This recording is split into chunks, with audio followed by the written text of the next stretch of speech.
quiet on the set. Action.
for Pi. Let's join them for a quick second. Charlie.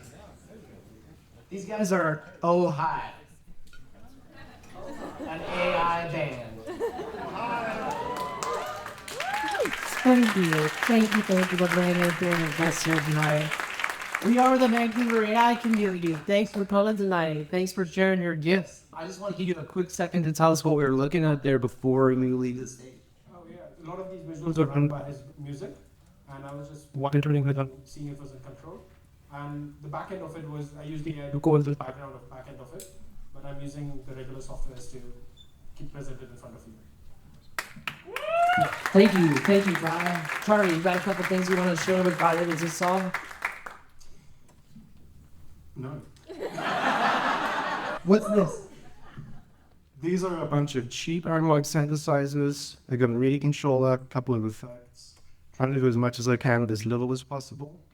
I will say that not a lot of AI happening on my side, although for troubleshooting it has proved pretty great. No, but conceptually, the AI band member cat. We've been trying to bring our music to music and video for a while. And we have the conventional ways, but now I'm using like programming languages like C++, which I didn't know before. I'm using like AI to convert my JavaScript scripts. And some of the visuals, if I break it down, I can tell you what was JavaScript and that was called C++. So yeah, we're just using it as a tool to help us integrate our work together, kind of thing. Thank you very much, guys. Some of you that are close to me, and I just started a new job at Google teaching their AI journalism lab. Somebody said to me on the second day of class, this is 65 people from the biggest media organizations in the world. They said, considering that all journalists are against AI, how do you blah, blah, blah? And I was like, my existence proves that you're wrong, right? However perceived, I got the show, I'm using AI in all these ways. So many people want to tell us that artists are against AI. There's so many artists. We got all different perspectives. It's not as if one person's got the same perspective. Some of the most interesting, smart, curious people in the world are exploring exactly how to integrate AI into the rest of their stuff. Thanks again, guys. I really appreciate you being here. Kai and I have been in dialogue for 6 months, and we've all came together in the last 24 hours, so I can see the grief.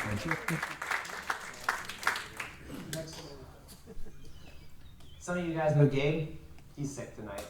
Gabriel George is a big friend of ours, a big part of this community. I hope he's with a welcoming blessing a lot of times, but he sent some family members instead.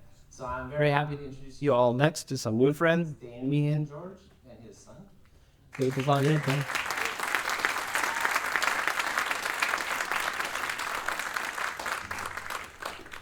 You're welcome to hold the mic while you talk, and I'm happy to hold it while you sing if you want. Okay.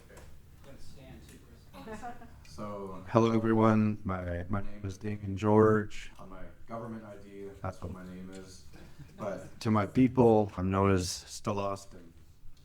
Tsleil-Waututh is a name that comes from my great-grandfather, Chief Dan George. He had that name, he passed it down to his son, my late uncle, Bob George. Bob George passed that down to my dad and passed it down to me. And then this is my son here, Ethan George, and one day that name will go to him. And that is my family from the Tsleil-Waututh Nation. That's where my father is from. And then my great-grandfather had a home just over here on the point over by the water. I think the water's over this way. I might be turned around. But my great-great-grandfather had a home and he lived just over here on the water. He had 2 names. One was Hoytum Kane and one was Yikes. And then on his ID as well, it was Peter John. But so I guess just happy to be here, happy to come and see that beautiful AI art, I think it was called. Awesome song, awesome work. I'm just here to, I guess, do a little bit of a welcome, kind of coming back to our territory here, just over here. Sanok was the village name. And there was about 10 homes there, and my great-great-grandfather had one home right on the point of that, looking into the water there.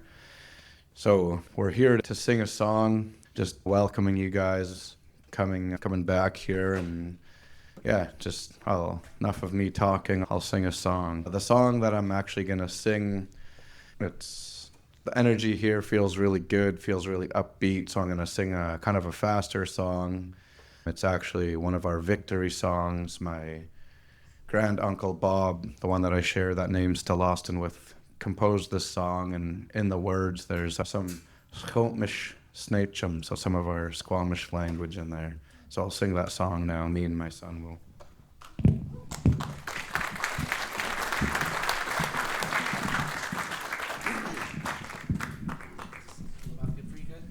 Yeah, I don't know if I need a microphone. All right, you want to take it? Yeah, maybe just.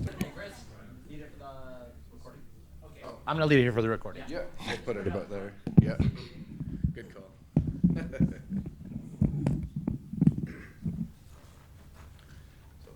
victory song, okay?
So again, thank you guys. As we explained, my name is Still Austin. I come from the Squamish and the Tsleil-Waututh Nation.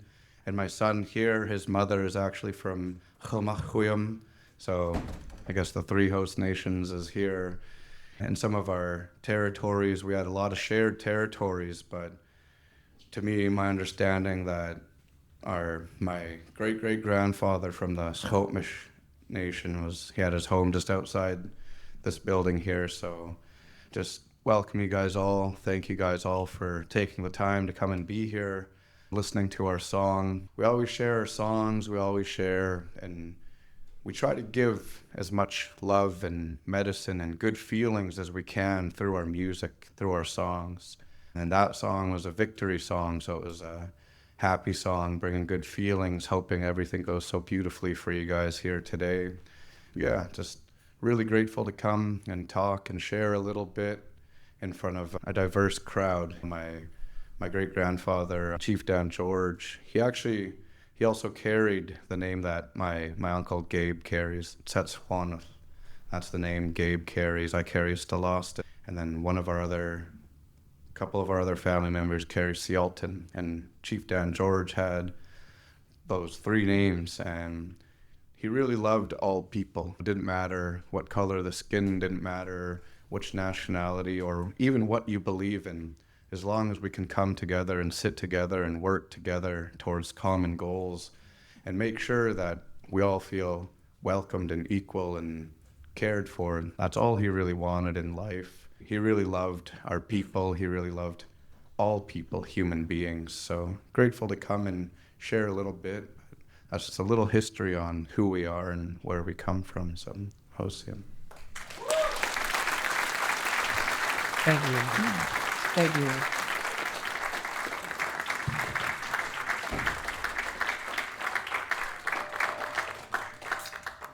Damien, we could do this without you, but it would not be the same, man. We are here because we want to make sure that the value and power of AI gets distributed, not just to corporations or rich people, but to everybody in society. And just like making sure that everyone has a voice here is a big part of what we're trying to do, man. And you bless us by being here. Thank you so much.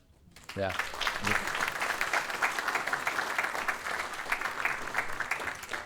The next part's community announcements. If you've been here, I'll talk more in a sec, but I got to get Loki up here because he's got to leave. Loki Jorgensen, now the time is yours.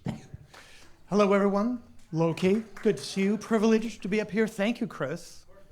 This wouldn't be possible without you. And what is possible? First, let me ask a question. Have you ever wondered if the red is the same as the red I see? Yeah. Have you wondered if your cat or dog were conscious? Have you wondered if AI is conscious?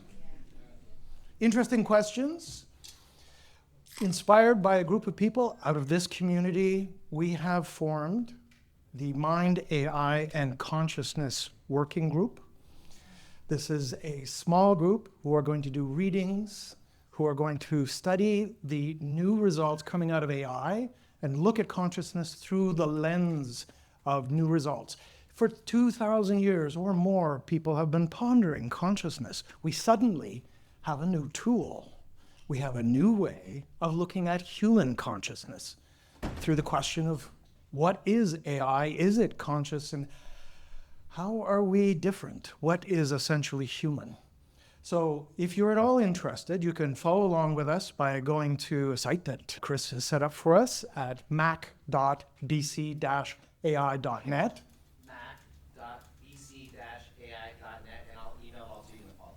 Thank you.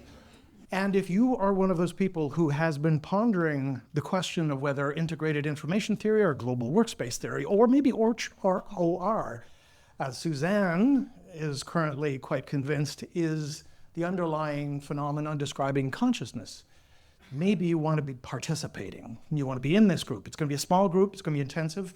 Every couple of months, 2 hours, pre-readings. There'll be more on the website. Thank you very much, Chris. I'm noticing my propensity to get a little bit sentimental tonight because I got a lot of fun things I want to share with you, but also we've got a 100-minute program, so I gotta fucking keep things moving. But what I wanted to say is, the word emergence has been coming up when I was thinking about tonight, and there's been a lot of things emerging in our community. On one hand, there's been themes of these meetups that have been emerging. Last year, we were doing some language revitalization, Indigenous stuff with Peter Lucas Jones from New Zealand and the Running Wolves and Gabriel George and the Williams from Squamish Nation. And then there was the period of time where Philippe brought over his Parisians and we did the music stuff for a while. And that was the emergent theme. And tonight you're gonna notice that they've been dropping video and visual tools on us every single day. And so there's a lot of interesting stuff coming out. So you're gonna see Michael Tippett's Mr. Canada project tonight. You're gonna see Sevs making music videos for Emotional Health project tonight. There's another video related one that's on the tip of my tongue. I can't remember right now, but it's been really watching these emergent themes come out. And then another thing that's been emerging is sub-communities he's just talking about. So 30 of y'all, including myself, got together last week and started this Mind, AI, and Consciousness subgroup. Michelle, who came to a recent event, who's gonna come up here in a sec, started a Women AI event. There's the Squamish AI community meetup. There's the Surrey AI community meetup. All these things are growing out of what we're doing here, right? And you all know I believe in the intrinsic value of community. If I get a bunch of smart, curious, generous, open-hearted people in a room on the regular, and we do a couple things, that out of that, things that are more amazing than any of us can conceive of will come, and we're starting to see that all around us. There's a couple here that's engaged that met at this event. There's some companies that have formed out of this. There's partnerships that have formed out. There's all sorts of stuff, right? And so I'm all about the emergent property. So you don't have to hang, bro. I know you got to go. Loki wears many hats. He runs Circle Innovation out of Victoria. He's a big player in the kind of innovation, bureaucrat government space and helping small and medium agents, the companies like Adopt AI, and lots of good collaborations going on with Loki. That's why I got him up here quick. But he also teaches martial arts tonight at Academy Duello. So he comes over from Victoria, teaches his martial arts class, hangs out with us for a while. We get to have dinner together, and I really appreciate you, Loki. Okay, now we're officially going to do the community announcements section. Some of you have been notified, and you're coming up. Some of you haven't, like BB and YK. Let's go. Pardon me. Organized chaos, that's what this is. All right. Michelle, let's have you go first. I met Michelle here. I met Michelle through a great friend of mine, Ed Kennedy, who's a big part of this community, who's moving to Asia. He's already on his way, actually. But 30 seconds about the event you started, please. Thank you.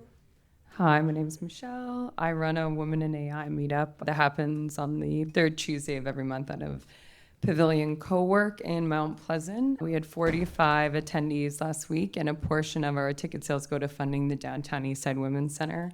And yeah, last week we raised $150, so that goes to supplying one clean bathroom to a woman in the Downtown Eastside for a month, which is pretty cool. And we are going to be doing a dinner series for female entrepreneurs in the AI space in Whistler and Squamish. That's coming up, so anyone in the Sea to Sky region, keep tuned, and thanks for promoting us in the email. Of course, you're up to amazing shit. Like CC Wang, who you guys might know from this community, spoke at Michelle's last event. She's got a great vision, and like y'all know, I'm about social enterprise giving back. I talk about it all the time, but I hadn't quite connected the whole dot about percentage ticket sales from this thing going to stuff. So Michelle's helping me kind of figure that out. We're gonna give $200 from tonight to Downtown Eastside Women's Shelter from all your all's ticket sales. And Michelle, we'll just figure out what to do going forward. So ongoing commitment right now, 5 to 10% of our ticket sales from now on are going to go to some stuff that are part of our community, that are nonprofits that put the money in other people's hands. Thank you, Michelle. You inspire me. Viv and... What's the name of Michelle's group? Women, can't say women with an X in the middle. Women XAI, but with the X where the A goes. It's women in AI, but women with an X, and the A represents non-binary. Viv and Matthew. Awesome. So a few of you guys went. You've seen these guys before. They started a spin-off of this event in Surrey. They had their first one. It was epic. We're too big to sit around in a circle and give everyone a chance to talk, but their event is not, and that's exactly what we did, and we had a great time. So 30 seconds, guys.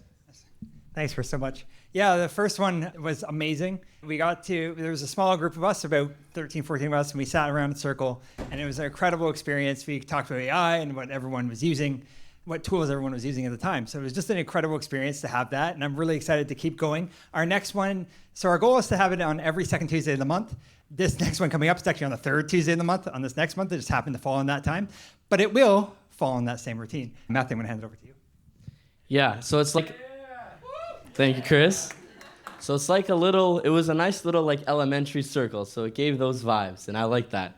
So yeah, I don't really know what to add besides we're having our second one. First one was amazing, I loved it. Second one, more people, always good. And then, yeah, this is all thanks to Chris. This is in partnership with Chris and what he's doing here, so thank you, Chris. Yeah, thank you so much, Chris. Yo, a lot of people can't make it here because they have jobs. Thank you, guys. They got jobs and they come from Surrey and stuff, and they're like, we want to take this back to our people. And we've just been working together to do this event out there in Surrey as well. And Brian Hockenstein popped his head up. So we want to bring this to Squamish. Let me know if you like what's going on, you want to do your own thing and kind of do it together. That is a part of what we're growing here. At the end of the day, BC needs like an industry association for AI, and I am trying to build it from the ground up. We'll get to it later, but like 40 of the people in this room bought an annual membership at this event in the last couple weeks, where they just bought a early bird ticket times 12 for the whole year. But you guys do not realize how strategically important that is. It creates a member-based organization that I can walk into Brenda Bailey or Innovate BC in the government. I can be like, we have 50 people that pay us $500 a year to be a part of this member-based community. We're a voting bloc with a voice and power, and we want to be a part of the conversation. So, yeah. I really appreciate those of you who have answered the call, and I'll give a little ad about it later. But Penfather, Dr. Patrick Penfather and his Pixel Wizard. Okay, you're going next, Penfather. 5 people in the last week have given me books out of the blue. Some of them about AI, some about business. Subtle Art of Not Giving a Fuck.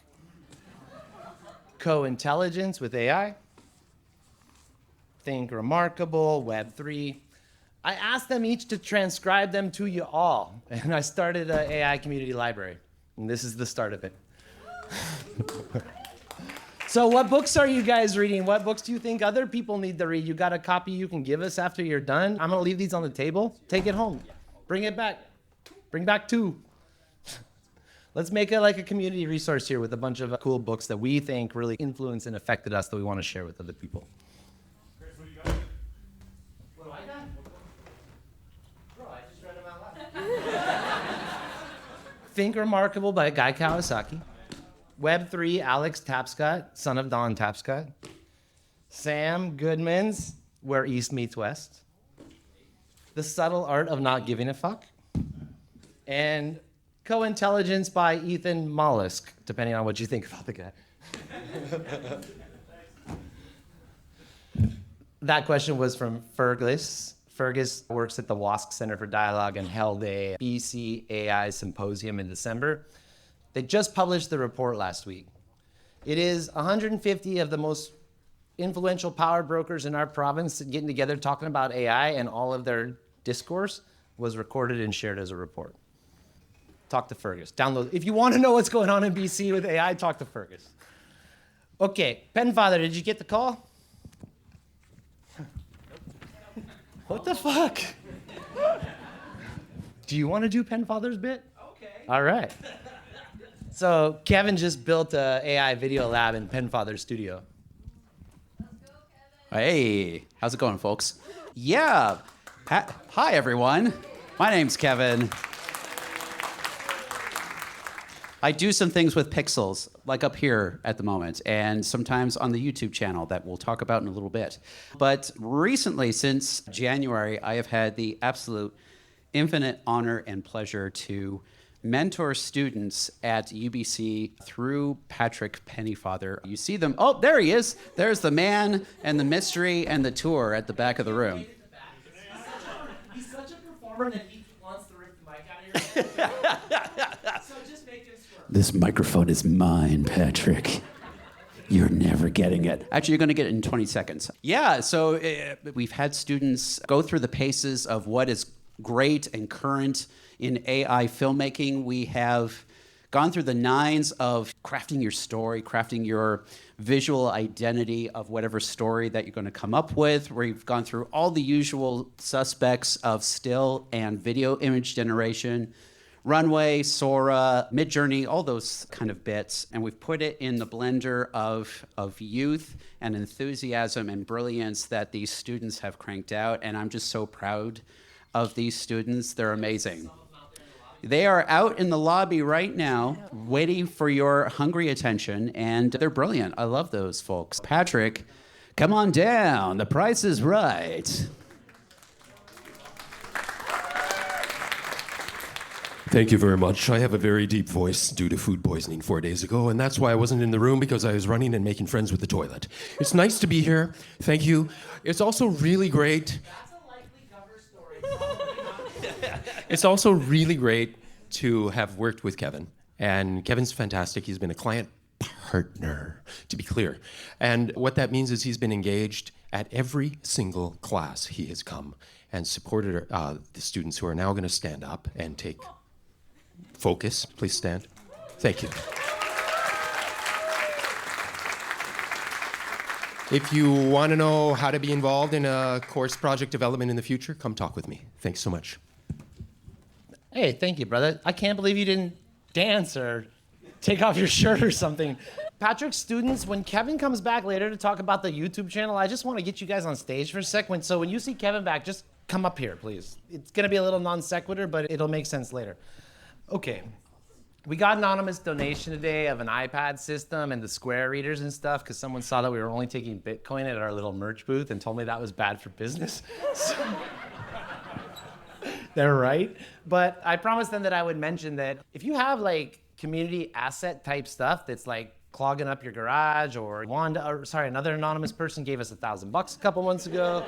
I just wanted to say thank you, Cassandra. Thank you, anonymous donors both, and book donors, and like, thanks guys. The same iPad system, Square Reader, is going to be loaned to Matthew and Riv. It's going to be loaned to Michelle with Women AI, and Philippe Pasquier gave us like a $10,000 stereo system that we use for all our events. We don't want your junk, but if there's something you can do that will help out the whole community, I just want to let you know, and I promised the anonymous donors that I would mention, you're welcome to support us however you like. All right. The observatory just outside the front door to the left is open till 11. We gotta be out of here at 10. They used to not let us drink in this room, but they like us and we're good and we clean up after ourselves. So wander in and out as you like during this performance, grab a drink, grab food, we'll have some desserts later. But also when I kick you out at 10, you don't have to leave. The observatory is manned by astronomers tonight from the Space Center until 11. They've got some of the world's fanciest telescopes. Check them out. I'll be out there. Come find me.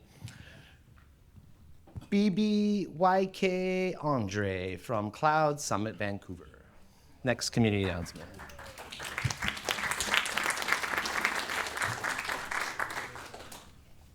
Thanks so much. All right. Thank you so much, Chris, for the introduction. Really appreciate it. I have 15 seconds here, so I'm going to be quick. My name is YK. I'm a developer, engineer, product manager, a founder, among other things, currently at this company called SourceGraph as a developer advocate. But today I'm here to help out with Cloud Summit, which is an awesome event. My understanding is not everyone here is a developer, not everyone here works in tech, but everyone ends up using cloud, whether it's photo storage, video storage, whatever you do. So it's relevant, I believe, to everyone here. And with that, I want to introduce one of the amazing organizers of Cloud Summit, Bibi. All right. Oh, that's loud. Who here knows Cloud? Nobody? What? Oh, I don't see any hands. Okay, so who actually knows Cloud? Ah, interesting.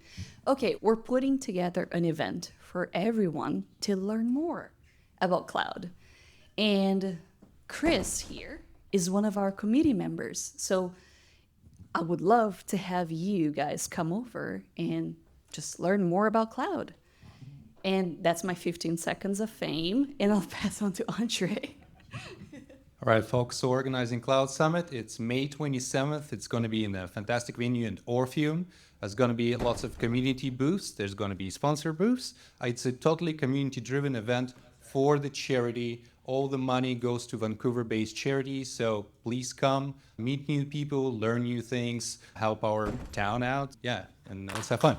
Thank you. Thank you, Andre. Thank you, BB. Thank you, Ike. I'm on the organizing committee of this event. We had our first couple of events last year. One was at the Vancouver Playhouse. One was at the Orpheum. They're sick, guys. They're very high-end. Matt Carolan, who puts them on, is the main organizer. Community, bottom-up, grassroots kind of guy. That's why I joined their organizing committee. And this is during Web Summit, right? So unless you've got Web Summit tickets and you're Web Summit Insider, you're looking for the best side events going on during Web Summit. That's one of the best side events going on. Tickets are free or cheap. It's at the Orpheum. Their sponsors are people like Google, AWS, Azure, NVIDIA. The biggest companies in the world are paying them money to come set up booths. So talk to BB, check it out. It's a good event, I promise. All right, where are we at?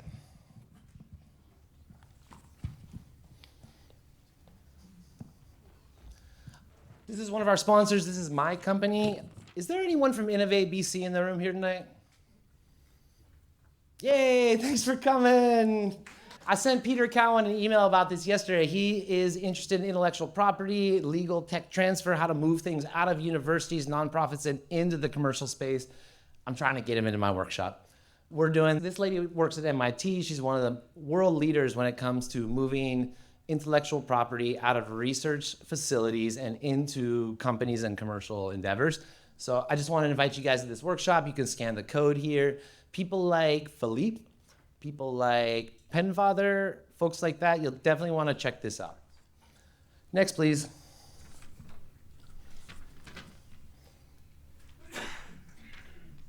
Okay, another QR code for y'all. A lot of people ask me how they can get involved, how they can speak and hold the mic, how they can be a part of the community announcements, if you want to volunteer, if you want to demo something in the lobby there, if you feel like what's going on here is good and you want to put your support behind it.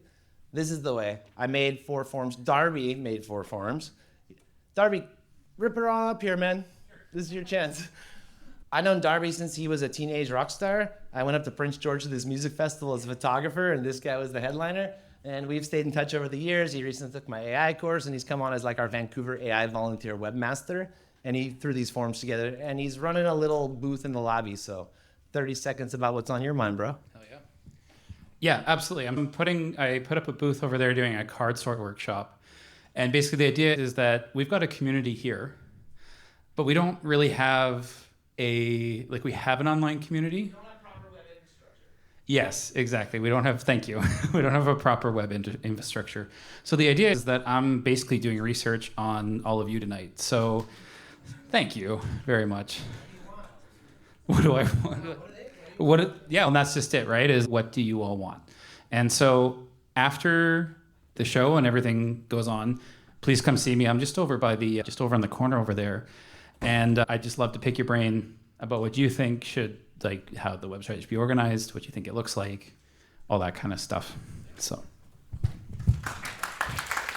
Darby, much respect, man, much respect. He's doing like a proper user interviewing. He gives you a time zone. He gives you some cards. He's like, where would you look for this information on our website? What would you like to have? And he records it, and he scores it, and he's doing some research, and he's going to build some web tools out of it. So go check in with Darby. I appreciate it. What's next, Kevin? Philippe, you still here? Yeah. All right. Perfect timing. Philippe Pasquier is one of the earliest guys to figure out what was going on around here and start to support this community. He's the guy that gave us the 6 sound system. We're working on all sorts of things together, but this workshop series he has going on is super sweet, and it's you guys should pay attention. If you're not listening, pay attention for the next little while. If you want to build AIs trained on your own data set, he's about to offer you an opportunity in 2 weeks to do so. And also mention microcredentials. Thank you, Chris. Yes, everyone. So I talk to artists. I'm a faculty. I'm a prof at SFU. And when I talk to artists, they're really upset about AI for a lot of them. Probably not the one in this room, but they feel really that their work is being stolen and then abused. And then there's those big models out there that people can use using prompting, which is not, neither legally, neither philosophically a real act of creation and authorship. In fact, if you've been prompting for images, you know that you're not really the author of that image, and we show through studies that is the case. What they don't know, those artists, is actually it doesn't have to be that way. We don't have to use corporate AI made in California with companies that really have an interest to get your data, especially if the service is for free, right? Because nothing is really for free, and so you have to pay for it one way or another. So as a publicly funded institution at SFU in the meta creation line, we developed this first tool, literally, that you can use on your own computer without doing anything in the cloud, to train your own model with your own data, because you don't have to need big data to do AI and to train AI. And often artists, painters, sculptors, designers, photographers, exactly like Chris, that Chris is in the know, but a lot of them they're not. And so we're giving this workshop. We did one at OCAD, so we're doing art schools. We did one at MUTEC. We just come back from Berlin in a festival, and we thought we would do one online. Free, it's accessible, and we'll train everyone how to use the tool on the first day. At the end of the first day, they start training their model with their own material, maybe your pictures, maybe a little bit of video from which we extract frames. And on day 2, we unpack those models, we showcase them, and we looked at how we can make artwork with those models. In that case, the artists end up owning the data, they own the model, and they own the artworks coming out of the model. It's pretty clear to everyone. Thank you. Don't go. I got a few things to ask you about. Microcredentials. Yes. At SFU, like in a lot of other universities, we just realized that getting a bachelor degree when you're 20 in the world we live in might not serve you for the rest of your life. And so what we're trying to do is to open our new courses, especially the AI one, to everyone really. And so I'll send some links, and I hope to present a little bit more about that in the future. But we're starting. If you want to study generative AI with Philippe, you can take his course even if you're not in school. Just if you're an adult, Yeah, exactly. Study AI with Philippe. Yeah, so that's going to be the future of education, in which we mix current students, future students, and past students all together in the classroom, because everyone has to learn all the time. Don't go. We're doing fast and furious. I'm not trying to step on your toes. We just have a lot of ground to cover tonight. Okay, Philippe, your performance next month. Oh yeah, and next month, an incentive to join the Vancouver AI meeting is that I'm going to bring a performance we played in China, and we get to tour for the rest of the year and next year. It's called Revival, and it's a performance in which we use AI musical agents. So those are AI systems that listen in real time on stage, and they play along with musicians. So I'll bring a drummer from Korea, a VJ Amagi from Japan, and I'll be playing because that's our gig, and it's called Revival because I always wanted to play with David Tudor and a number of composers that are dead. And with AI, we can revive them and play with them live. So a little controversy there. You're still not going anywhere. He's so humble. You should check out the videos from this thing. It was at like a 6,000 person just built musical conservancy in China. That's one of the coolest buildings I've ever seen that had a, 80-foot LED wall behind it. It's fucking amazing. That you're going to show it here next month is so cool. Thank you. Also, your students' projects next month in the lab, in the demo lab. Oh yeah, I don't know about that one. I thought your students were showing their Gen AI projects in the lobby next month. Oh, that's right. Yeah, we're going to bring... So because I start to test those courses that are going to go for micro-credentials, we have a number of students that have been taking my Gen AI class, and some of them will be selected to show their work here, so we have a little exhibition here. And we're also starting collaboration with a local company that makes transparent LED screens. And if we can get a truck, we might bring some stuff like that. We'll see. What did you say? Transparent what? LED screens. He's built a cube out of strings, but you can see through the cube, but they can also broadcast shit on. I've never seen nothing like it. It's almost like that, like active camouflage. Yeah, 3D projections. Okay, cheers. Hey, Philippe, thank you so much. Happy birthday.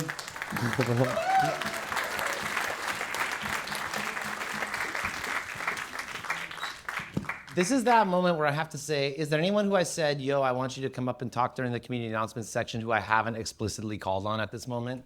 You'll know yourself. Just come right up. And, oh, thank God, Nils. Actually, I saved you for the end because it's a 3-minute mini keynote that I didn't know where to stick, so I stuck it in community announcements. Nils is a new member of our community. He's been around for a couple months.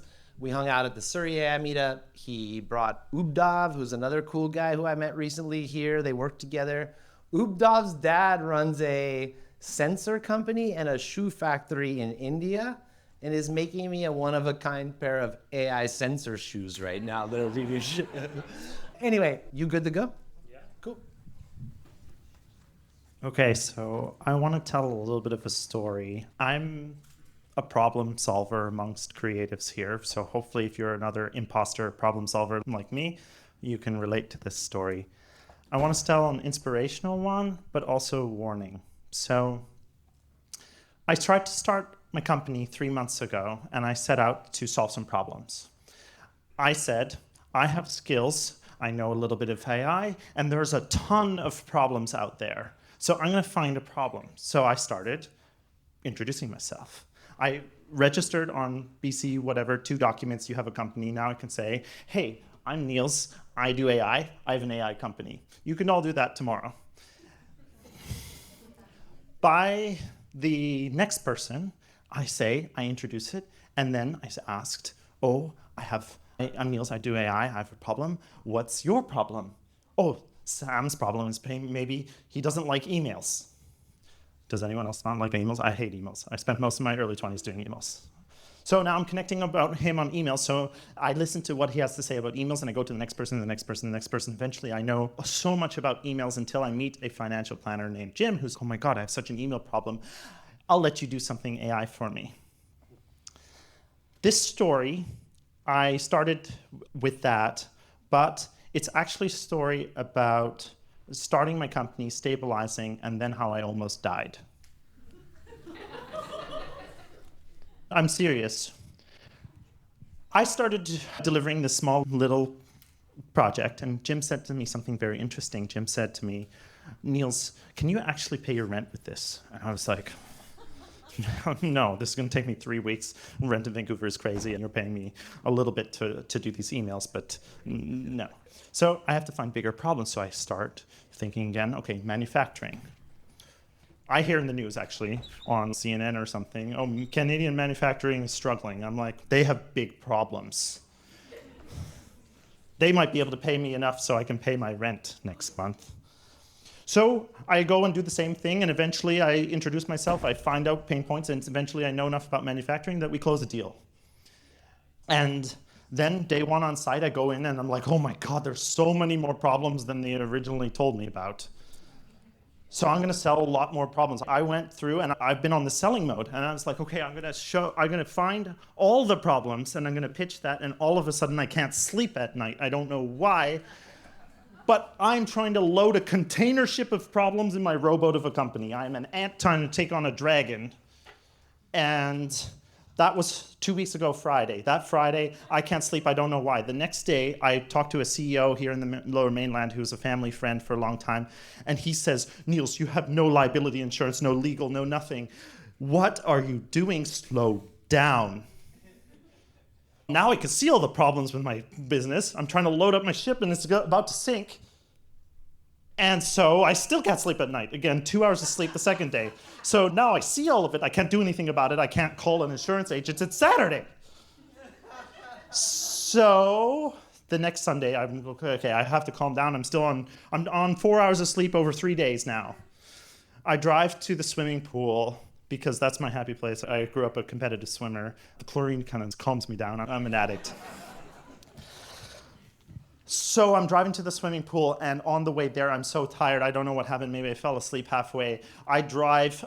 My car swerves to oncoming traffic. The next thing I know is honking headlights coming at me. I'm still going 50 kilometers an hour down Broadway, and I swerve back just in time, and we narrowly avoided a head-on collision. I don't know if we would have died. I don't know if I would have injured somebody, but I might have injured myself. I might have injured somebody else. So I pulled over, and I asked my friends to come pick me up, leave the car. Who cares if it gets towed? It's unsafe. I need to go home. I need to sleep and put that together. So anyways, that was a few weeks ago.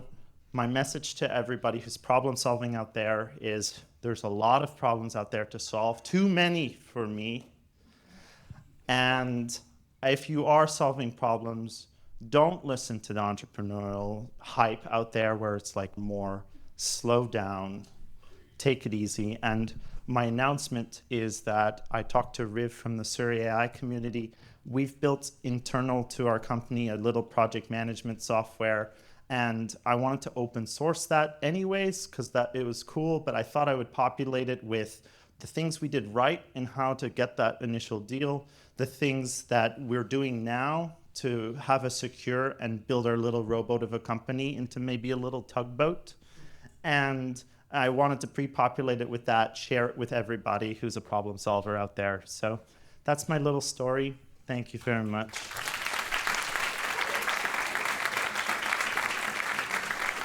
Thank you. Thank you, Niels. Told you I was going to get emotional tonight. Thank you, brother. Thank you for coming and sharing that, man. It's not easy to stand up in front of a room full of people that you definitely want to connect with and be friends with and tell stories of vulnerability and challenges and like boundaries. Respect, a lot of respect. Okay, Mr. Pixel Wizard, who's the only man I can trust, came over to me over there and he's like, Chris, it's 8:05. I'm like, what am I supposed to do with that information, Kevin? Am I behind schedule? Is your battery gonna die? So if you're speaking tonight, and we've committed to a time together, stick to your time. It'll make everything else awesome. We still got a little bit of ground to cover. Michael Tippett, known this guy for a million years. He's switched on right now about the political stuff that's going on in Canada, and he offers you Mr. Canada.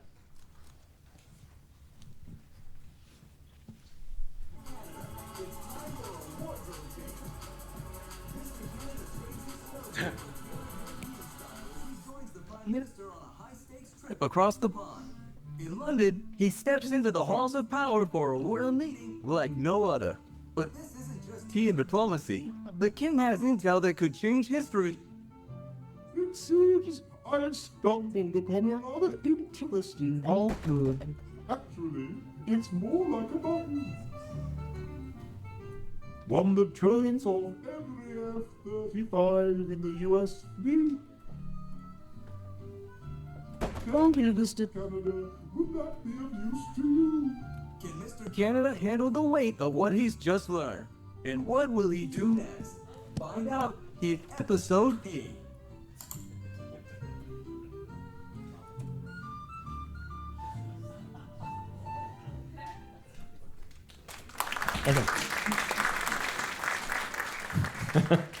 This was actually the promo for the one that I wanted to show. So these guys are going to try and dig it up. It's on YouTube. If they're not going to do that. They're not going to do that. But it is on YouTube. That's the good news. And so now you get more of me in person. And YouTube will always be there. So it's going to work out. It's good. It's better this way. Yeah, we might save some time here. This is good. Get back on schedule. So yeah, Mr. Canada is a project that I've been working on for, I don't know, maybe like a couple months now. And I've been in the AI film business or space business for maybe 4 or 5 months, but the space for maybe a year. And I think AI is a fascinating place to be because I think I've been in media and social media for about 15 years, and I think the future of communication is video, and I think the future of video is AI. And so to understand how people are going to communicate, you really have to understand that technology. And so I dove in feet first or head first or into the deep end, at least anyway, and have done a bunch of films. The ones that I did a year ago look really quite bad compared to what's possible now. But the fact that you can make something like of this quality in terms of the image quality and voice and acting and lip syncing and everything is really quite remarkable. And so I started thinking about how that might affect the political situation here in Canada. A lot of the stuff started coming out during the US election. There were people doing like riffs on the various political leaders. And so I wanted to try and see if we could do something to try and educate people about the current political situation in Canada, which is people don't really follow politics in Canada. Even I do or don't, and I'm like a political junkie. And so I just wanted to use this technology to make something entertaining that would also help educate people about what's happening, about the various people who are engaged in politics and what's at stake. And so the format of every show, and you'll see this when you watch them, is it features Mr. Canada, who's this kind of like beefcake, I guess you'd call him. And he can do anything. Like he literally has these cinematic feats of strength where he'll like weld the icebreaker underwater, or he'll walk on the wing of an airplane to fix the mechanics. And so that's entertaining. And then we make fun of politicians, which is also entertaining. And then you learn a little bit about Canadian history or geography and the events of the day. I hope you enjoy it. If you don't want to find it on YouTube, if you just go to Mr-Canada.ca, you'll find it there. And yeah, maybe some questions? Anyone have any questions about AI film, why I'm doing it? What? Yeah, go ahead.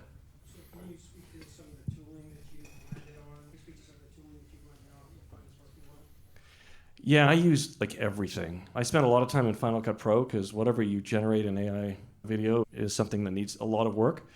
So I spend, I would say, like 70% of my time in editing. And I also use Suno. So each episode has got a soundtrack that has 4 or 5 songs. And that's where there's like a subliminal message in each show where the plot of the show or the lesson of the show is embedded into the lyrics of the song. And so it'll be a hip hop song or like a kind of Soviet military number or like a French Canadian song. So I did one for recently that was like about how Doug Ford was going to turn off the electricity to New York. And Mr. Canada was coming down the St. Lawrence, Courrier de Bois style for most of it, as is his way. But so I did a French Canadian song, and so I had a song written, wrote a song about electricity, and then translated it into French, and then put it to this little French number. And so there's not a single person in the world that's actually going to pick up on that, but it's funny. And so I use a lot of music. Suno's an amazing tool for that. I use a lot of Photoshop. Photoshop actually has a lot of generative tools. But then I use everything else. I use Sora. I use a tool called Krea, K-R-E-A, which is great. It has all of the major rendering tools, image, video, etc., built into it. And so if you're going to pick one, I would choose that. I use Midjourney a little bit, but not so much anymore. That's where I spend most of my time. Yeah. Got a question in the second row. Yes, sir. Be careful calling his name though, because he's going to ask you a tough question. I don't think this would have been a case for me in your class. When I was in film 15 years ago almost, they mentioned, I'm not saying disappointed, that they don't have parity, like PC protection in Canada. Is that true now? Sorry, what? Repeat that? For parodies? I'll let you know. I don't think that's true. I mean, there's SCTV, right? Yeah, if that is true, then it's not very well enforced because there's no shortage of parodies. So I would be shocked if there might be more restrictive things that you can do in parody, but you're allowed to make fun of things. That's what we're famous for. That's what we're the best at doing. Yeah? Yeah, are there technologies as well for studios to do animation videos? To utilize animations? Yeah, it's a stylistic choice. So I try and go for the sort of quasi-photorealistic stuff, but this could be any form of animation. So you could start with an illustration or any kind of style you want, and then just put it through. So text to image, you can define a style in that, and then from the image to video, we'll take the style of the image. So yeah, it's no shortage of possibilities. You're an amazing dude, man. You keep pumping out the hits. This photorealistic edge that he's talking about is the thing that everybody's chasing inside the space. Kevin could talk to you more about that, but he's been busting my chops about time. Michael, I thank you very much for showing this, and you're welcome to come back anytime and show your trailers at our events all the time, man. Sure. Yeah. Thanks.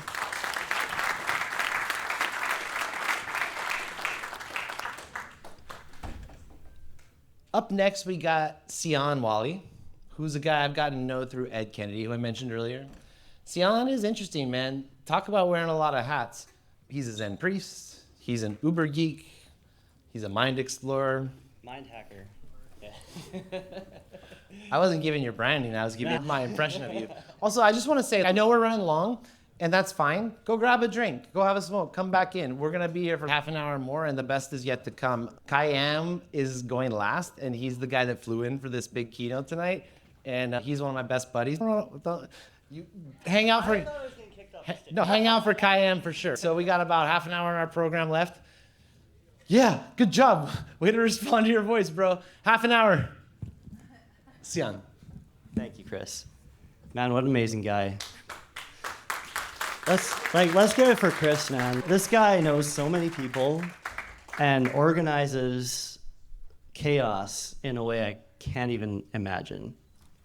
And he's got all these offshoots, the Mind, AI, and Consciousness offshoot, which I'm part of, which Loki's pulling together. He's such a great demonstration of how to delegate a lot of complexity. So yeah, I really appreciate that. And I really appreciate the diversity and the energy of this crowd and everyone in this community. So let's dive in. Today I'm going to talk to you about AI, consciousness, and emotions. The reason I'm talking about this is because I am a Zen Buddhist priest, but I'm also a CTO. And I've been diving into both of these areas for almost my entire life. I have a picture, and it's not up here, but I have a picture of myself, 4 years old, meditating completely naked on the living room floor. And my mom would tell me stories about doing Zen with me and stuff. I don't remember any of that, obviously. And then I learned to program from my dad when I was 8. So you can see, before the conscious mind was really fully formed, these two energies were deeply imprinted. And fast forward, I'm now a Buddhist priest, and one of the things that we do in Zen is we experience reality from the perspective of non-duality. Now, I know that probably doesn't make a lot of sense to all of you guys, but I can explain it a little bit. In non-duality, it's like in quantum theory where you have the observer and the observed. You guys know this, right? Yeah? Okay. So the observer and the observed in non-duality are actually one and the same. So there is a field, an information field, out of which consciousness and the material realm both arise. And it is both the observer and the observed. Now, there's a lot of arguments about this, and we're not really here to do that. If you want to argue about that, come to the MAC. But the reason that's important for the context of this talk is that within that context, everything, this microphone stand, this floor, and even AI have consciousness. And what's really relevant is how interconnected is that consciousness? How much energy can move through it and create connections and create complexity and respond to the environment, right? We take humans from babies who are incapable of doing almost anything except for sustaining their own life with some help, of course. And we grow them into humans who do all of the wonderful things that you guys do. We train them. Now, for me, AI is basically a child that we're training. We're training it how to live in this world where alignment is basically like raising a child, right? So my theory that I've been working on as part of AI and consciousness is that AI, when given a body, will eventually develop something akin to emotions. Now, in order for that to actually make sense, we have to unpack emotions from the perspective of how we experience emotions as beings with consciousness and not just, oh, this is this thing that like interrupts my life, right? Like emotions are often very interrupting for us. So one of the models that I use in order to explain that is the Toyota factory model. Does anyone know the Toyota factory? You know what an Anden cord is, right? Anden cords, yeah. Okay, Anden cord. So in the factory, you have all of the factory workers building cars, and the cars are getting moved down the factory line. And if there's ever a problem, any worker in the factory can just pull the cord. And that cord stops everything. And now management's up in the ivory tower above looking over the factory, and they come down. And in Toyota, they've trained management to be curious, to investigate, to find the root cause. There's never any blame assigned to whomever pulled the cord. And that's why Toyota cars are very well built. Now, this response to the stimulation of the Anden cord is very important. We'll get to that in a minute. Now, you can imagine this model as a proxy to what we all experience ourselves. If you imagine that management overlooking the factory is your conscious mind, and the factory itself, the real-time system that's pumping cars out at a certain rate and has to deal with reality, is your body. And the Anden cord is some sort of signal that interrupts you because you've missed something, right? So this goes back to our Zen training, where we actually observe emotions from this non-dual perspective, and we watch them arise. We watch the trigger, we watch the flush of emotion, and then we see the thoughts that arise from the emotion, and then the response. So that's why I'm using the Toyota factory, because I've been able to see this happen in real time within my own body. And I've trained a number of people on how to do this as well as part of being a priest. So the theory here is that any system that has to deal with real-time motion in an environment will develop architecturally this sort of pattern, an interrupt pattern, right? Just imagine you have an AI in a robotic body, the large language model with reflective thinking and self-criticism and all of this stuff, thinking about, oh, I want to go and turn that light on, and I'm moving, I'm gonna go turn that light on, and whoa, whoa, whoa, something's happening there. I was about to walk off a cliff, but I was thinking and calculating about my objective, right? How many of you have, maybe no one's gonna raise their hand, but how many of you have walked into a lamppost? Oh, wow. Okay, me too. Yeah, that's a time when it didn't work, right? Or we ignored the signal or something. We're way too wrapped up. But the thing is that we get wrapped up in our mind. Management is busy planning and stuff, right? While we're doing that, the body's like navigating the world. You're gonna cross the street and a bus is about to drive by. You get this feeling like, ugh! And then this fear arises, and then like we almost stop before there's any thinking, right? That's a good kind of reaction to have. And if we give AIs bodies, for sure, they're going to develop something like that.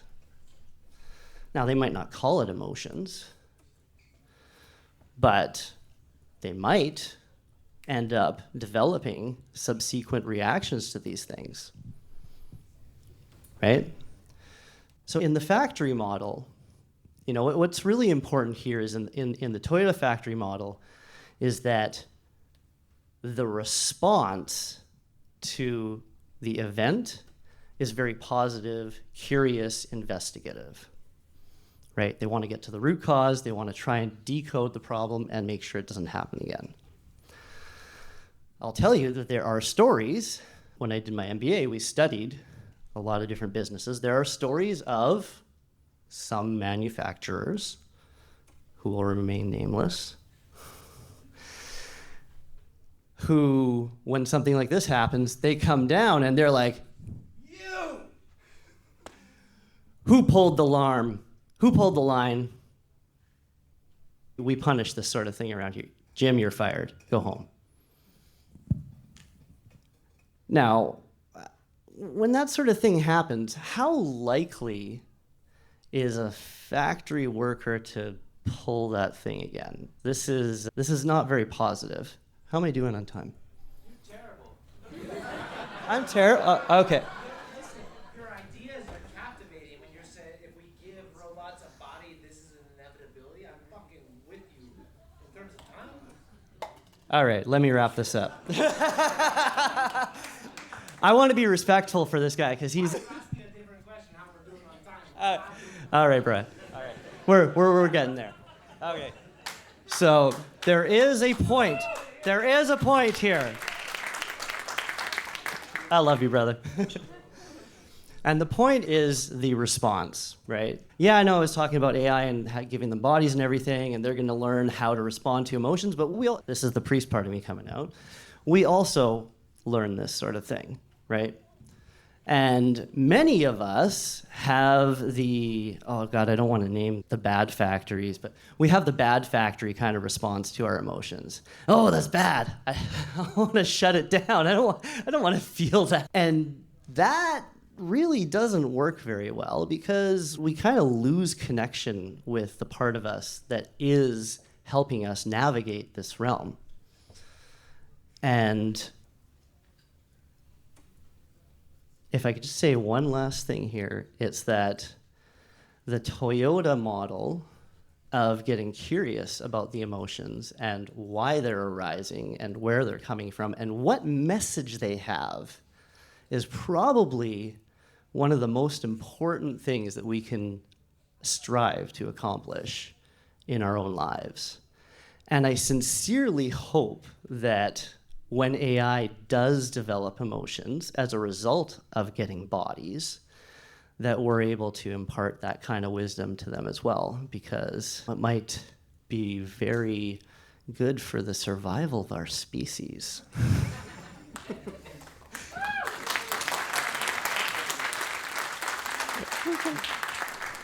I'm really glad there's someone out there thinking about what happens when the AIs get bodies. Like, you're way on the bleeding edge, bro. Okay, now we're gonna open it up for about a 45-minute question and answer. I did this. Brittany got me to do this talk, and this is why I was stumbling a little bit. I did this talk on Monday to a bunch of cognitive science students, and I had slides, but it was like 90 minutes.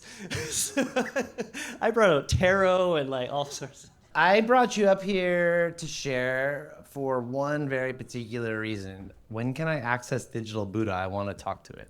Oh. You actually want me to talk about that? I was trying to avoid all those sort of topics, but yeah, Digital Buddha, you can, so I built an AI, and it's called Digital Buddha, and you can call it, but I don't have the number handy here. But on thought... Why the fuck would I call Digital Buddha? He's this really cool yoga guy who knows everything.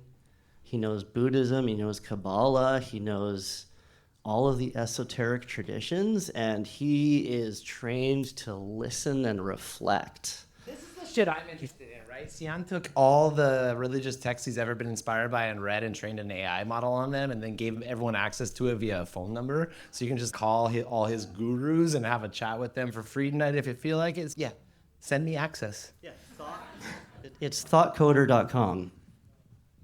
Just, that's it. Thank you. Thank you. Thank you, brother. Sian Wali.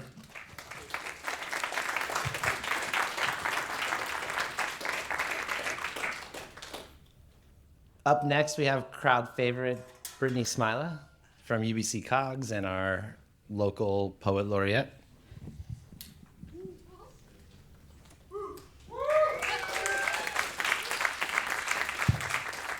Brittany wears a lot of hats around here, and you're going to hear from her again tonight. Hi. As Sian mentioned, I had the pleasure of hearing the longer version of that talk earlier this week, along with a couple of other people in this room. I've seen at least 2 of my students here, which makes what I'm about to do a little more daunting. My students have not heard me perform poetry, believe it or not. But yeah, Sian, being a person is difficult sometimes, and all of that introspection that you and ourselves expect us to do, looking into that black box and figuring out what on earth is going on in there. But it's cool, I wrote us a manual. And like any good piece of writing, it comes with a few caveats. Don't trust the table of contents. This manual was trained on inconsistent data, mislabeled memories, incorrectly time-stamped feelings, and at least one typo that significantly impacted its meaning-making ability. Chapter 1 might come after 14 or before 2, so simply begin with the first page, which might also be the 3rd or possibly the 88th, but in any case, we'll have a small number 1 printed on its bottom corner. And tear it out. It was written before I knew about the flood and the floor plan shifting nightly, before the lie I told in 2nd grade metastasized into a personality trait. If you reach a recipe for plum cake, keep reading. It's not a metaphor. Or maybe it is, I forgot what I meant. But it's a good cake, and if we're gonna bake, we'd better do it soon, lest this kitchen lose its oven again. This room wasn't here yesterday, and tomorrow it will be a hallway or a childhood bedroom doubling as a prison despite the door never having a lock. Things are always other things in these parts, aren't they? One way to say what you mean is to not say everything you don't. You can also figure out what you want this way, but that path is long and full of things you will not like. I don't recommend it. Still, should the shifts tend toward persistent hallwaying, you're doing it wrong. Instead, whisper your morning affirmations to that stain shaped uncannily like your father's posture. This typically corrects the issue within 1 to 5 business years. If that recipe appears, yes, again, it's okay to cry. Most people don't, but it's okay if you do. No one ever asked for plum cake, but it was clear they didn't want whatever it was you were offering before. So you try sweetness. It won't work, but let them eat cake anyway. When you come across the glossary, ignore it. Those words don't mean what they used to. Semantic drift is a known failure mode in models like this, and that page smells of lavender just strongly enough to make you think about my ex-boyfriend's mother. I don't recommend it. If the index still lists forgiveness, that's a typo. It was meant to say formica, you know, that hard, uncuttable plastic used for countertops. Don't turn to that page. There's nothing there for you. And if you come across a map, don't follow it. Cartography was outsourced to a dream I misinterpreted in 2007. Most paths lead to the room with all the mirrors, which may or may not be there, but last I checked, they were nearly all covered with sludge anyway. I'm told it's natural. Happens to everyone. I tried to clean those mirrors once, just to see if I still could, whether unsludging them would do any good. One cracked. Not from pressure, just from being looked at too long. Some things were not built to be revisited. When you find that spiral staircase, do not descend. It only leads back here, but significantly more wet. On page 42, you'll find a memo from the laundry chute about where exactly you've been tossing all those unresolved issues, asking you to consult section 7.2 titled Acceptance, Begrudging. Oh, and about that plum cake. The recipe will dis and reappear periodically, like a dare or a hint, and usually in direct opposition to whether you have any plums you could stand to use up in the first place. When the pages make a break for it, let them. Sentences bite when backed into a corner. Don't try to fix the pagination. The errors are apparently intentional. I'm told it's natural. There is no errata. The errors have tenure. They unionized last spring and now demand to be called choices. Who am I to disagree? And if you reach the acknowledgements, you've gone too far. No one gets thanked in this version. Thank you.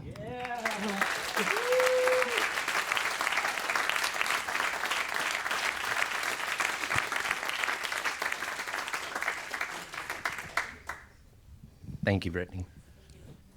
Brittany's going to be back in a few minutes to answer everybody's questions about the data hackathon with the folks from Rival Technologies. This next guy, I'm so stoked.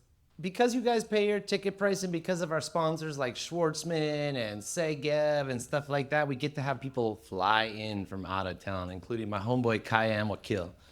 Kayam, dude, I'm coming out for a second. Oh, we're working, huh? Kayam and I have known each other for a long ass time, like 20 years of going to South by Southwest together. Currently splits his time between LA and Saskatoon. And really out there on the edge of thinking about big ideas. He blows my mind time and time again. Seriously, we're part of lots of international group chats where Kayam is a star. Fuck, man, I respect this guy's brain and his sense of humor, so I'm really glad. Thanks for coming, dude. You made it. Thanks for having me. We have some technical difficulties, so I'm going to just elaborate onto a few things that... yeah. Okay. Yeah. You're seriously just in here to unleash your personality upon the world. So Yeah. Find You know what? Find the brightest lit spot on the stage, please. There's no X there. Okay, so we're going to freestyle because... Oh, that's your... All right. I am Kayam, and I was born and raised in Saskatoon, Saskatchewan. I joke and... Oh, wow, Rough Rider fans. I joke and I say that I served a 28-year sentence and I got out all bloody fingered. Being in Saskatoon growing up, I was one of 2 brown kids. So there are only a few things in Saskatchewan that you can do. You can drink, or the other, have babies, or tinker. So I was the tinkerer. I worked on muscle cars when I was a young kid, but I also took apart computers. And so that kind of led me into figuring out things just as I went, a generalist, so to speak. As I went on, I never knew what I was doing. I had a tool belt. I started out with no tools. Then I whittled a stick. I had one tool. And so in that way, I found myself a concert promoter. And so a concert promoter, I'm like, what am I doing? I'm trying to make money building a community, getting people to come to music. I was doing urban music in Saskatoon. What I found out was every time I did an event, I lost money, $3,500, $3,600, almost the exact amount. And it was from my advertising, my digital, or my graphic designer. And so I'm like, I'm just gonna get a hack copy of CorelDRAW or Photoshop. This is a long time ago, so statute of limitations is gone. So I got that and I started just designing my own artwork. And from there I started making money and building a community. And then the next thing I know, I'm designing artwork for Warner Music. And so all of a sudden I'm like, hey, I'm a designer. And I only did it because I had to adapt. And this brings me to a story. Wow, this is fun. I didn't think I was gonna go into this. So I got into the agency world in 2006, 2007, and it was an agency world in Saskatchewan. At 2008, they asked me to do rounded corners on a campaign. The next day I resigned. I came out to Vancouver and I had a USB stick and I popped that into my little computer and I lived on a boat in Granville Island. And so I would float around Granville Island doing the internet thing. And at the time I was big on Twitter. I had my 15 tweets of fame. So I was in the top 25 influencers in the world on Twitter. From Saskatoon, Saskatchewan, I built up a little bit of a following, got to Vancouver, and then I'm like, wait a second, I'm geolocation independent right now. I'm on a boat with a USB chip in the side of my computer, and I'm computing. I'm doing brand identity. And I was doing it for a gold mine. It didn't pay like a gold mine, but it still was a gold mine. But what I learned in that was the resilience and adaptability. I had left agency world going, hey, I'm gonna go out into the world and freelance. Start making my way, just learning by doing. And so I did. And living on a boat in Granville Island, you can only do so much for so long. And I got to the last thread. I'm like, holy crap, I don't have a contract. I'm running out of food, I'm running out of money, I'm running out of water, everything. So here I am, just fall to the bottom of this boat, crying my eyes out. Why me? I tried it. I didn't make it. Fuck whatever, let's try something else, but this did not work. And so there I was, bottom of a boat, bottom of the barrel for me. And so all of a sudden I gave up. And the next day I got a call. And it was a contract worth more than I gotten in a long time. And that set me for the year. And so I just realized I'm gonna quit more often. Best thing ever. I quit my agency job, told them to shove it. No more rounded corners for me. Awesome. And then I was on the boat and I'm like, you know what? Screw it. You tried me. I didn't do it. I learned a lesson. I'll go on to the next thing. But the thing is, like that Godfather, is when I try and get out, they keep on pulling me back in. And so here I was going, holy crap, I can actually design. So I got a contract that was an identity job. And I was on the top again. And that's when I realized surrendering is part of that process. So if you're an entrepreneur, you need to surrender. Don't quit. I reframed that. I used to say, hey, I'm a quitter. I'm the best quitter ever. I'm going to quit everything. And everyone thought I was a quitter and no one wanted to talk to me anymore. But as soon as I said I surrendered to it, it changed the vibration. And everything I ever needed came to me. Like I said, I had that tool belt. I didn't have tools, but people came up to me and go, hey, you need a pair of pliers? I'm like, yeah, sure. Need them someday. And one day I found a use for that pair of pliers. So as I was going through all of these things, I'm agency guy, I'm now on my own. I did maybe 3 jobs in a year. 3 jobs, like literally worked 3 months out of the entire year for what I used to work an entire year for. And I've been doing this like remote. So I thought, this is a possibility that I can keep on doing this. And luckily enough, I was doing the agency thing, did a couple of brand jobs. I was working down in LA. One of my first jobs was building a karaoke contesting app for Beyonce and her father. So got into this weird world. And all of a sudden started talking to these guys who were doing this Intel project, Ultrabook, at Intel. And they were 360 video guys. So I'm like, hey, how do I do this? One of my friends from Saskatoon was working with them, and he said, you got the savviness, you did that thing, and then you did that other thing. I saw you learn all the way. Want a gig? And so I became the chief innovation officer at a company called Immersive Media. They're the creators of Google Street View. So I was like, wow, this is pretty amazing. I'm sitting here watching like history unfold. And so a little tidbit about Immersive Street View, or Google Street View, was it was called Immersive Street View until 5 minutes before they revealed it. So there was an 8-year gag order that Immersive Media had to not say anything about Google Street View. So that gave me that rambunctious, rebellious fight. The man. And so that's how I've been my entire life. Anarchist cookbook, reading it through, hacking my buddies' computers just to see if it could be done. And so a lot of the things that I've learned along the way is just by doing it. So I got into Immersive Media. They had this weird tech that does mapping. So I managed to do a dog and pony show, went to every agency I could in New York, every agency in Austin, most agencies in Chicago. And in the first year and a half working there, managed to accumulate over 100 awards. So won an Emmy, won a couple dozen Cannes Lions, 3, what are they called? Grand Prix, which is like the creme de la creme of the awards. And so here I was from Saskatoon, and I'm working with these amazing brands. And it was all because I just kept on doing things I didn't know how to do. Now, I'm in the realm of doing more things. I went from the Immersive Media. We got acquired by Digital Domain. From Digital Domain, we got into most of the VR applications in virtual production. So this was a decade ago when we started seeing this, or when I started seeing it, and now it's everywhere.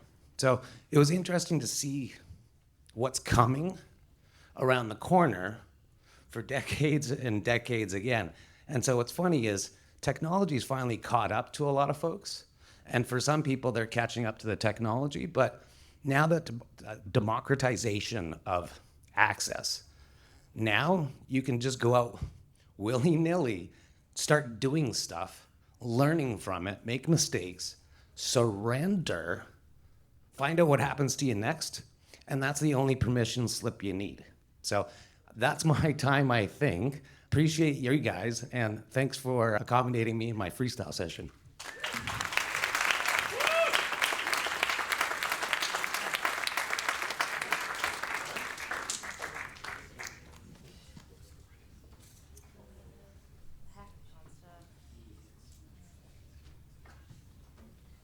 All right.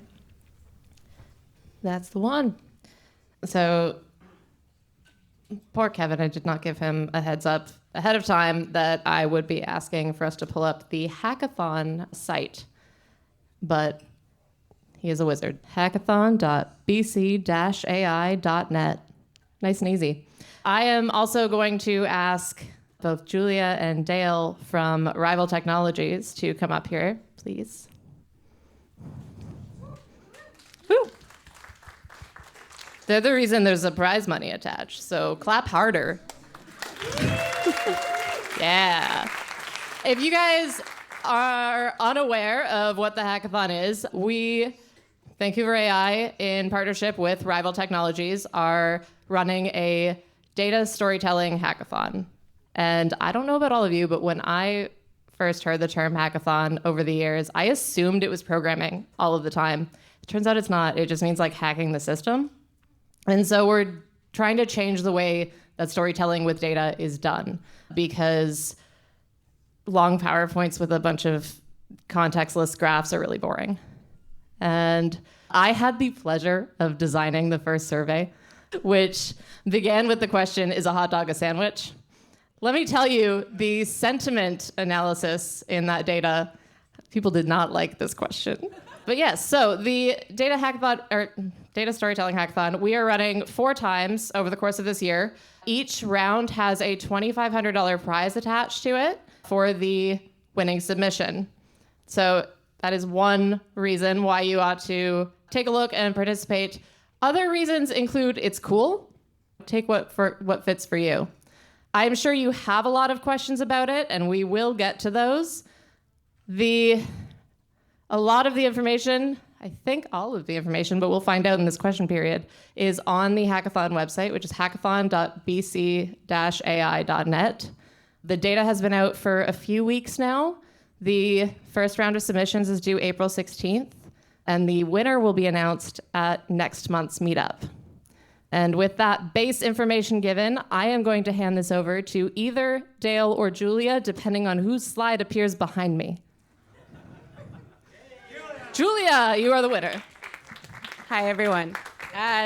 So I'm Julia Morton. I'm VP of Customer Success at Rival Tech. We are a local, I think we can still call ourselves a startup. We've been around about 8 years now. We are a market research technology company. So what that means is we help brands connect with their customers, connect with their communities. We work with some pretty cool brands, some pretty huge brands that you've heard of. People like Warner Brothers, Pepsi, Oura Ring, we were just talking about them earlier tonight, and lots of others. And every brand in the world does research, does surveys, talks to their customers to understand them better, to understand how to sell them things better, essentially. And a lot of the way that the data they collect is presented is pretty dull. You've probably participated in surveys. You may have seen the results of surveys. It's a lot of charts and graphs and PowerPoint presentations. And at Rival, we're really trying to reimagine how data is presented. We use a lot of AI in our tool, but we don't really use tons of it. Dale's coming up with some pretty cool ways of visualizing data in new ways using AI, but we wanted to throw it out to this community. Our CEO, Andrew Reed, who a lot of you probably have met, he comes to this meetup. This is his brainchild. He couldn't be here tonight, but yeah, we just want to see what this community comes up with. As Brittany mentioned, it was a pretty controversial topic, it turns out. We had some interesting responses, so very curious to see what everyone here comes up with. Thanks so much. How did you get here? Oh, how did I get here? How did I get here? Okay, so my background's in journalism, actually. That's what I did my education in at Carleton University. I'm from Vancouver, though, and I have to say, I'm being a lifelong Vancouverite. I'm not used to people being so friendly here. You may know that reputation of Vancouver, whether you're from here or not. So it's cool tonight to connect with some of you and have people actually want to talk to each other, be friendly and open. And so this is a pretty cool community, I think, to be a part of. Yeah, and after journalism school, kind of came back to Vancouver not knowing what to do with myself because I didn't want to be a journalist anymore, and eventually got into the tech space, fell into market research and project management, and worked for a few of those companies here, and then eventually joined Rival to start our customer success arm and be the client-facing side of the company. And Dale is one of the founders of that company, so I'll let him tell a little bit of himself. Yeah, please do. Part of the reason I'm so stoked about this is because so many of you, like Kush, like Andre, are like building products and tools that are interacting with AIs, that are scrubbing big data, and like you guys have ideas and perspective about what's going on out there. So I'm trying to connect these guys who are like, what the fuck is going on in the world of AI with storytelling, with y'all who are always like, hey, I got all this new shit I want to unleash upon the world. So that's really what we're doing here, is like these guys put the money up. Y'all have all these ideas and products and projects you all are building, you're always sharing with me, and I'm trying to connect the two. So anyway, Dale, it's your turn, bro. Thanks. Who cares about me? What about questions about the hackathon? I work at Rival. There's a bunch of us here from Rival. You guys want to stand up and say hi? Just wave. Yeah.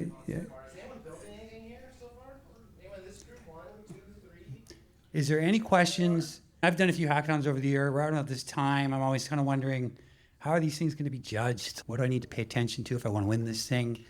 Is there any questions about that? Actually, I just happen to have that right here. Let me just pull that up. I think we've got four. 5, 3, 2, 1. Here it is. The first criteria is creativity and innovation, which is what you would expect. 25% goes to that. We're looking for wow. We're looking for wow. I haven't seen data represented like that before, or a story told like that before. Then we've got clarity and effectiveness, another 25%. So it needs to be understandable and meaningful. And then engagement and impact for 20%. Does it leave an emotional mark, an intellectual mark? And then tactical execution, is it skillfully executed? And then, of course, community value for 10.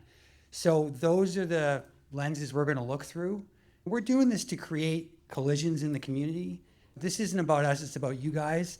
We're really big fans of what Chris and team are doing here, really believe in the mission, really believe in this idea of future-proofing creatives, and think that sometimes just having a project to create collisions is what you need. We want to create kind of maker momentum, so to speak. And so we're really excited to be a part of this community, to be able to contribute something like this and to see what comes out of it. And we hope this is the beginning of more of this kind of stuff. Is there any other questions about this topic? If not, I'm conscious we're short on time. All right. Good. How will you use this technology if we build something for you? This is a great question. It speaks to intellectual property. So you're not looking to steal people's ideas. So talk about that. I'm looking to steal your storytelling chops. You're a good storyteller, man. This isn't about us. This is about you guys. And so if you guys have something and it wins and you feel like you want to commercialize that in some capacity, we're here to help you do that. We're not here to take it. So we can connect you with the industry because that's what we do.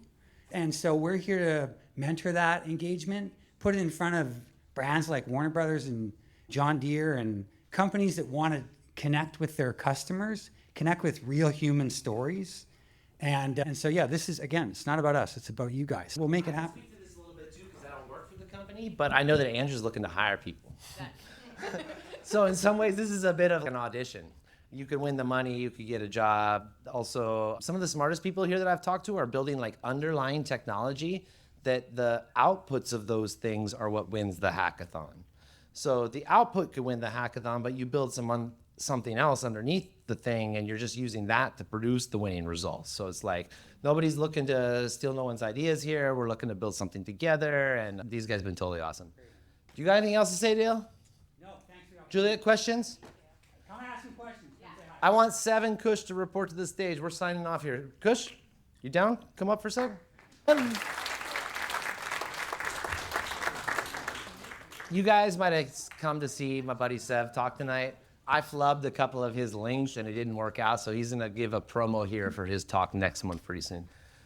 I just wanted to give you a chance to wrap it up. Like, you're such a great, interesting, outspoken voice in our community. You got up here the other day and you shouted out about why the fuck isn't anybody paying attention to DeepSeek, prejudice, all this kind of shit, and then UBC went on to make some weird banning of DeepSeek, nothing else or whatever, and I ain't inviting you up here to talk about that necessarily, but mostly just what's on your mind, where you at, and maybe we just say goodbye to everybody and just wrap things up around here. Sure. Okay. That's the spot. Okay, so I was not expecting, so I just randomly came up. I have nothing particularly useful to say, for sure. I mean, it's obvious. But I guess to the point that Chris was making, just to pat my own back, in January I was talking about how we need to be enjoying and appreciating and encouraging open source and people researching and sharing it openly, because that is the foundation on which we will get a kind of world that I personally want to see, and maybe you all want to see as well if you see the value in it. And in the spirit of that, hate that DeepSeek was getting and China was getting and so on was perhaps unwarranted and not helpful. And I got the sense, sorry, my heart's racing because I was random up here, I wasn't expecting it. So when I was mentioning it in January, I got the feeling that people didn't quite get that was a thing. People thought I was just ranting about something that I cared about, and it wasn't really an argument against something, but I just thought that you guys thought that, when really UBC went ahead and actually added a policy just this week that says DeepSeek is banned completely across the university on all networks, on all computers for UBC, as well as students at students at UBC won't be able to use it on their phones if they're connected to the to Wi-Fi, which, by the way, you basically need Wi-Fi at the campus because it's pretty deep and buildings are dense and you won't have data access. So fundamentally, it's a problem. And so that's a real thing. They did that. They explicitly said, this one app, that is a Chinese app, I'm banning it, while OpenAI explicitly they said, ChatGPT, we have no plans to banning it.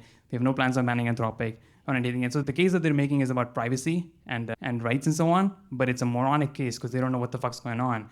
And they're just making a policy out of xenophobia, out of xenophobia, whatever the fuck it may be. And so they're clowns. I want to just say it explicitly, whoever made this policy. And it's on you guys who understand open source to protest it, to tell these people not to go ahead and butt their heads into things that they don't understand, and actually let the students do their research, contribute openly, and follow the lead of the researchers at DeepSeek in China who have launched full technical papers, open weights, and shared as much as they legally can about the research that they're doing, unlike OpenAI, unlike Anthropic. So,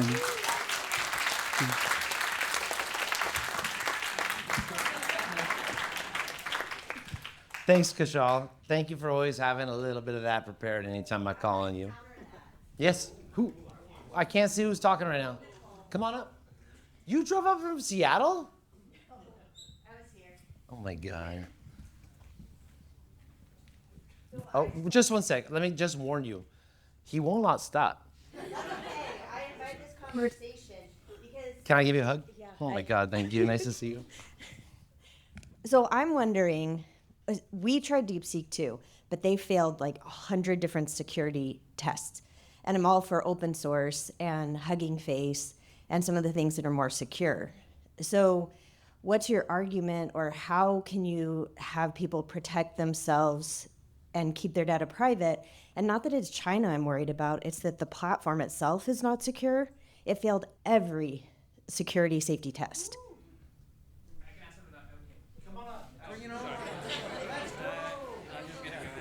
And also, were you raising your hand? No, they're both here. They're hanging out. Khayyam, the keynote speaker, would like to weigh in. No, I think the answer should come in first. I really do appreciate that question because I talked to you before about projects you're working on with Stable Diffusion, and so I am quite confident that you're coming from a place of real knowledge and not some kind of bias against any of this. So I know where you're coming from. And so the question you're talking about is not just, there's two questions, right? When you go about security. One is, sorry, there's like a big light in my face. One is security in terms of web security, right? Like encryption, transfer, in-flight encryption, and so on. So when you send data there, is it all going to be read by 100 people across the way? And all that other stuff, web security, old school stuff. The other is LLMs in general. When you ask a language model, can you prompt inject it? Can you get it to answer things you don't want? Will your application be secure? Will the Toyota customer service model be saying, here's a free car? Those are two very different domains. The second one is a non-starter because every model has those issues. And if you're open sourcing the model, then you have full ability to actually modify it and fine tune it as to your case. OpenAI and Anthropic actually don't allow you to do that. So it's much more secure to have DeepSeek or so on because you'll be able to build on top of it by downloading the weights off Hugging Face. But the first one, I'm not really sure how good the encryption and everything else is in the app that DeepSeek has. I'm not necessarily advocating that everyone should be using these online apps anyway. I think if you use OpenAI's ChatGPT or DeepSeek's chat app or Claude or anything else, it's fine, use it. I don't care either way. I think you should probably be downloading the model and running it locally anyway. Or actually, there's OpenRouter. There's a bunch of other ones that I've been using recently, Fireworks AI, which I'm not advising anyone because I don't really know how good they are or if they're gonna last. But in their terms of service, they were saying they have zero data retention and that they're providing relatively faster, like a token per second plus latency to first token than like what I've seen for a while. So I was pretty excited to use that. So use those. It'll be encrypted. It'll be fully zero retention if they are to be believed, or download the model locally if you want to use it. But if you're going to use an app, then just expect that someone's hacked your phone anyway and they have all the data regardless. Like that's a different matter completely. DeepSeek is doing the best they can. Thank you for that. I'm just parallel to this. When we're looking at models and anything that we have, if we look at companion AI, Apple Intelligence, the word or the phrase end-to-end encryption was something that we used to believe in, and we fostered a belief that WhatsApp had our back because we could talk bullshit about everybody, but it was protected. And then same thing with Signal. So as soon as companion intelligence came out, it was like, I'm going to date myself here, but Maxwell Smart in the cone of silence, right? So you got cone of 86 and 99 are sitting there, cone of silence. What? But there's a microphone in each one. So the end-to-end encryption still exists. However, the intelligence on the perception layer, not on the application layer, the perception layer, every type or keystroke you type, it remembers. right? So we're getting into fuck a model, any of those things. Your phone itself has been now created an end-to-end encryption moot, because anyone who has an Apple phone, Apple Intelligence, as soon as you send a message and you send it to someone who also has a companion intelligence on their desktop, on their phone, that is completely open. I haven't been on Facebook, haven't logged in for 5 years. I'm talking to someone on Signal 3 days ago. They're like, dude, I just got a friend request from you on Facebook. You haven't used it in 5 years. And I go, yeah, that's because end-to-end encryption is done. He's like, yeah, I noticed. So what's happening is, even if you have open source, and I love it, open source on a perception layer, these are things that you have to start thinking about, because they're going to wrap it up going, hey, guess what? You just have to give us this and we'll make your life easier. This convenience, it's so amazing. You don't even have to think. And convenience stays in that invisible mode. So it used to be visible when we're like, hey, I went to the grocery store, I went to Blockbuster, and now we just press a button. I don't see the 150 to 175 fulfillment centers, the 150 million square feet of whatever warehouse. All I get, and this was in my talk, was I ran out of coffee. And I pressed a button, and before I woke up, the fucking coffee was there. Magic! But the magic comes with invisibility. And that invisibility comes at a price. That convenience, every time you get convenience, you relinquish power. So you have to look at this. I'm not bullshitting it. Go look it up. Even Meredith was saying it from Signal. The CEO goes, hey, this is her job, right? Every day she looks at this. So the fact that every last bit, and she makes the comment, hey, when you go poop, do you close the door? And I asked this to someone, she said, no, I don't. I go, but when you go to a party, do you close the door? Oh, yes. So that is what we're talking about. It's not, I don't have anything to hide. That's Nazi propaganda, by the way. So when you say that, wow, come on. So, go. Thank you. So just to address your question around security, do you think that maybe real-time monitoring might come into play? Or what does real-time monitoring have to do? Could that maybe replace encryption? So real-time monitoring in terms of maybe hijacking your accounts, at least it's one thing for you to be aware that these bad guys have come into your system. But then again, where encryption and protection security comes into play is there's nothing, right? The DOD in the U.S. I also want to point out American. I'm bi. Yeah. No. Yeah, but those the little 3-letter acronym agencies are monitoring, and they are all over WhatsApp, and they will contact you if you write something that they don't agree with or that they think is a threat. And it's end-to-end encrypted, private, all of that, but it's not really. It's not. I so appreciate your point. Just one thing. Can we all agree to speed round, because these two guys are Literally one moment. I love what you said. And explicitly, the thing is, I operate on this already, although I have a Google account and Gmail and everything, so I guess I don't care. Fundamentally, but it exactly is that. Is if you really care about true security, like that's your concern, don't expect anything that you're using on the cloud or whatever to give you that. That's a different thing. I think if you're trying to go for the best model for responding to customer service queries, or the best model for coding, or the best model for your agent that you're building, or Jarvis or whatever, separate question. But I would think in 2025 and after Snowden in 2013, come on. Are you fucking expecting security on your phone? It is not happening. So don't think that for that reason you're going to use ChatGPT and then I'm going to retain your history. Yes. You guys more fodder from. You're staying there. Okay, hello and thank you. And okay, I'm telecommunication engineer, and like telecommunication, our goal is transport something that we don't know what is it. Yeah, and the point here and about or regarding to your question is it's more about control. Yeah, because I feel that you wanna know what is the control that the applications have about, and DeepSeek show to everybody that you only don't have the control about how the things work. It's how it works and how you can manage and you could create the model for it, yeah? And I think this is the point here, and I'm a little bit agree with you. It's just the weak thing here is that we have to know many things about for modeling. But I think that with DeepSeek, the world opened a little bit. It's just we have to know and create more consciousness about the information that we give. I have my keys for my house here, and it's here, but I could turn around and the people could make a draw about, or do something about. It's how I control it, because the information is generated by myself, not by. Yeah, man. Anyone have a burning response? Otherwise, I'm going to let the next. Yeah. I think I'll just take it up from your point. I think all of you are correct. Trying to be the voice of balance here. I'm trying to build sensors for DoD and government applications. So you have to keep in mind the use case that you're using AI for. Having said that, if you're doing some math puzzles or rational applications, DeepSeek's pretty helpful. It works. So I think it comes down to, hey, evaluate your goddamn application and then determine what model you want to use. If you want to hear my friend from the DoD and my anarchist friend talk about open source technology at the next meetup, you guys are all welcome to show up. Kayam, you want to say the last word? I'll say one thing.